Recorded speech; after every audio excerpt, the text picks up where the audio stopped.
मदीने की रियासत के थे दावेदार जितने भी, नबी पर बात जब आई थी बस होठों पर खामोशी, फकत परवाह उनको थी रुपए पैसे मकानों की।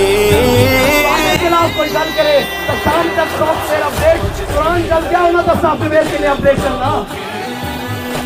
जो उनकी शान और हुर्मत के लिए मैदान में आएगा, लब्बैक या रसूल अल्लाह का जो नारा लगाएगा, मिलेगी उसको हर नेमत ही तो दोनों जहानों की, दोनों जहानों की, दोनों जहानों की।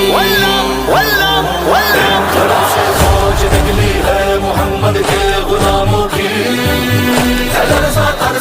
अहमद तनीसी किया नूरुद्दीन जंगी ने कि इस्लाम को हर दौर में एक सलाहुद्दीन अय्यूबी की ज़रूरत होती है। आज इस्लाम को फिर सलाहुद्दीन अय्यूबी की ज़रूरत है। बस ये बात है कि इस्लाम को फिर आज एक सलाहुद्दीन अय्यूबी की ज़रूरत है। कुरान की हिफाजत के लिए, हुज़ूर सैयद आलम सल्लल्लाहु अलैहि वसल्लम की नामूस के लिए इंशाअल्लाह ये दिन गुजरते हैं, फिर इनको बताएंगे कि कैसे कुरान की हिफाजत करते हैं।